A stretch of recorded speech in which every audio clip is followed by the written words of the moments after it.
We have all become a little bit reliant on these things right here for our daily lives. I mean, think about it. You can order an Uber, pay for your coffee or lunch. You can watch a full-length major feature film right here. And when was the last time that you had to take somebody's phone number and record it to memory, or write down their address and directions? You're probably watching this video right now on a phone much like this one.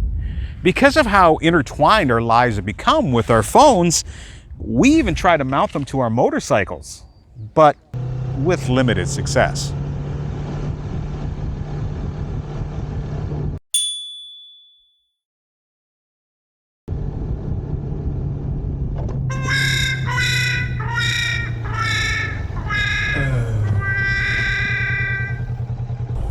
We're not sure exactly where it is, but we'll have a look.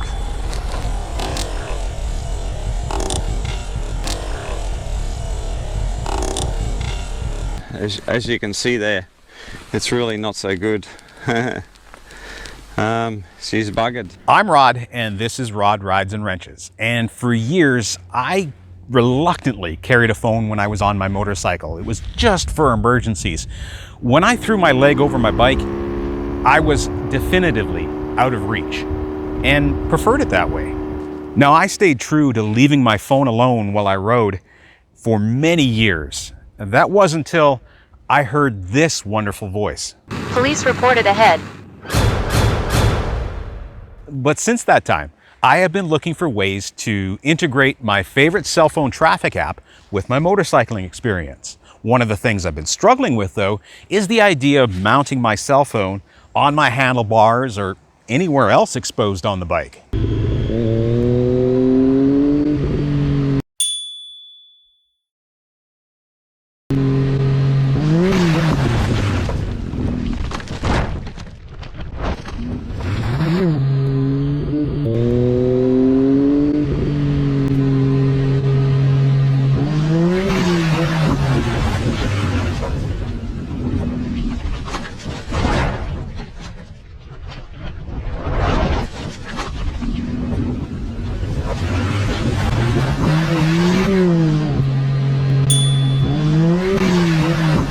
Now, I firmly believe the best place for your cell phone while you're riding is in a well-protected pocket, preferably on your person.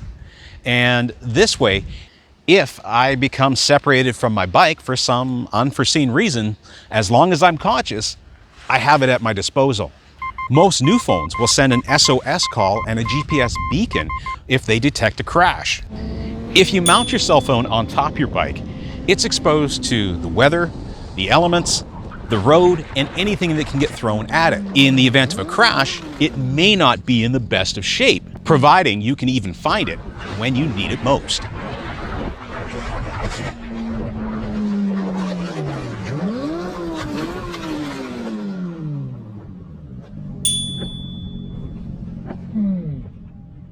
So my friends at Bikers Run suggested the Podofo 5-inch touchscreen, which works with Android Auto and Apple CarPlay. The Podofo is certified waterproof and can be wired directly to your 12-volt motorcycle electrical system or run on a USB fast charge plug-in.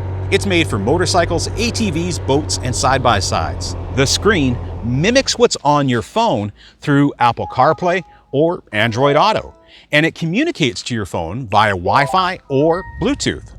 More importantly, it pumps out that audio to your Bluetooth helmet intercom. Turn right on Morden Avenue. Or any other Bluetooth speaker. If you don't have a Bluetooth headset, In 500 meters. Turn right on Park Lane. the Podofo actually has a built-in speaker that you can use while riding as well. The touchscreen will run any of your favorite CarPlay or Android apps and has a built-in media player, so you can listen to music stored on an internal SD memory card in the Podofo screen. Of course, you can stream music from your phone through the Podofo to your helmet intercom, but that takes up additional power resources from your phone to communicate that music.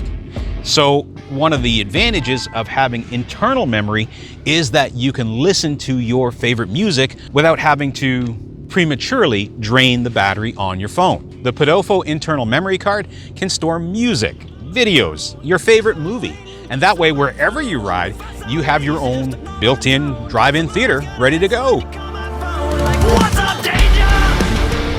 The Podofo comes with everything you need to install the screen. Power connectors, the powered screen mount, a couple of different ball mount options. One of the mounts has U-bolts, so you can mount it to your handlebar or any other round tube that'll fit around these bolts. The other just uses a through bolt, so you can mount it to your control levers on your handlebar or anywhere else that seems suitable. I also ordered one more mount from Bikers Run, and that is this steering stem ball mount.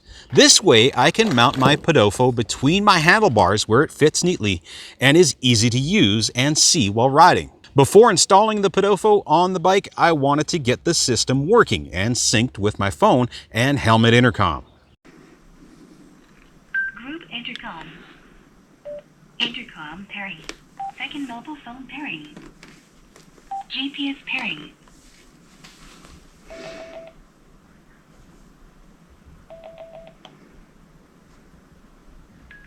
Your headset is paired.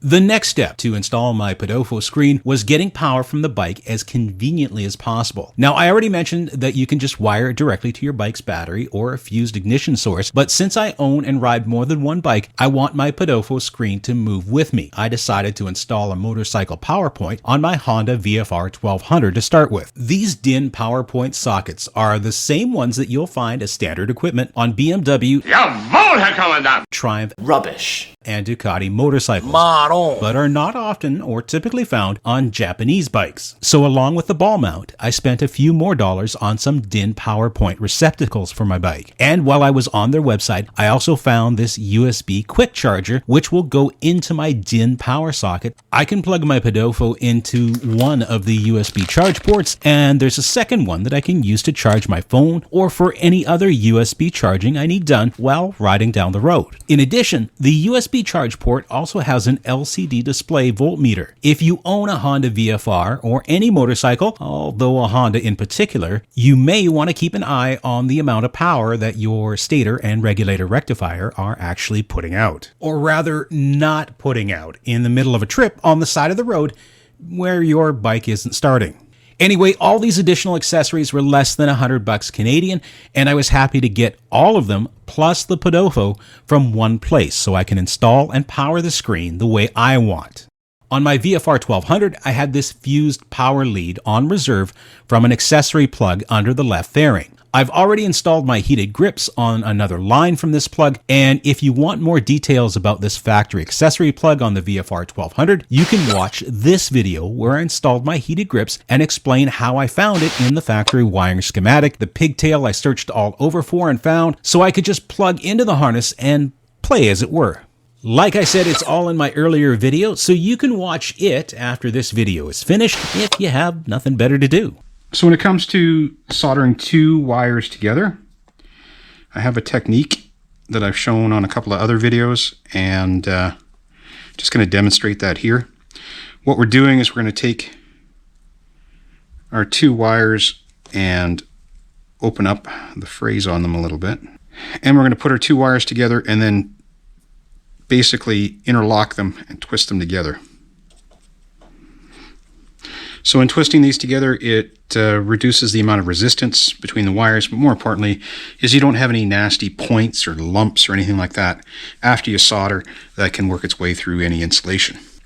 So before we solder it, I am just going to put a little bit of flux on here because I've been touching this with my bare hands. I'm going to get those oils cleaned off. So we take a little bit of solder, put it underneath the wire, and then solder only on the wire. I'm only putting solder on the wire, and it's permeating through the two wires and making them one. Okay, that's all you need.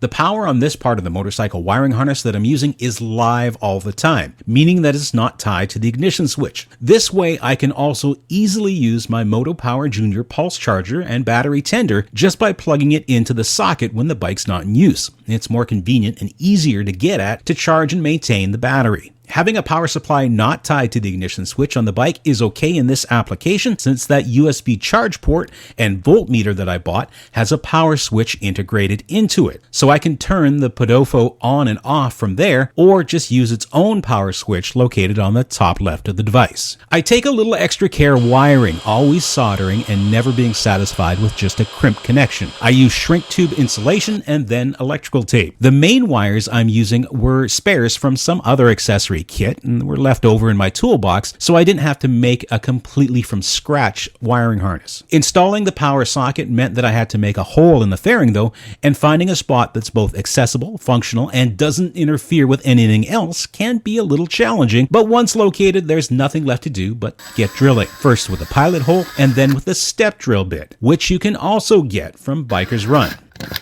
Once the power socket is installed and tightened up, I put a little bit of RTV silicone on the threads under the nut that holds it to the fairing. The RTV won't make it impossible to remove the socket later if needed, while doing a great job of holding that nut tight and preventing our power socket from falling out. Power supply and Podofo installed, we need to get out on the road and check it out. In 1 kilometer, turn right on Denman Street. So what I like about the Podofo is that it is absolutely the same display interaction that I have with my favorite Android apps in my car, transferred to my bike. You have all of the detail in the display, you have all of the audio prompts that I normally get. We're using one of my favorite Android apps for navigation because this particular app Speed camera reported ahead. tells me things like that. You couldn't ask for a better cue. I'm just gonna shut off my audio here, and that way I can talk. All right. So it's a new day, and as you might be able to tell, a different bike. Now, I don't usually do full-length featurettes like this to showcase a product. I just was looking for a solution to this issue for so long, and when Bikers Run recommended that I take a look at this, install it on my bike, see what happens, I was just so happy with the results. The device has actually exceeded expectations, and I think a lot of us are struggling with how to manage the connectivity of our phones while we're riding. And I think that mounting your phone on your handlebar is not necessarily the best solution. However, this Podofo 5-inch touchscreen is awesome. It does exactly what it is that you ask it to do or expect it to do. It just mimics my cell phone and allows me to use my traffic app, listen to music. I can even dial a number. I mean, that's crazy. Do it all from the screen, and as you can see, I can do it using my gloves, like with my gloves on. That's pretty cool all onto its own. So I want to thank Bikers Run for the recommendation, and if you want to check this device out for yourself, maybe get one, you can put it on your motorcycle, side-by-side, ATV, put it in your boat, even in your car, right? You can go down, there's a link in the description of this video that'll take you to exactly to the page on bikersrun.com. Navigate to Seattle, Washington. Here are the search results for Seattle, Washington, USA. Let's take Highway 99 Squamish and I-5 South. In 3.7 kilometers.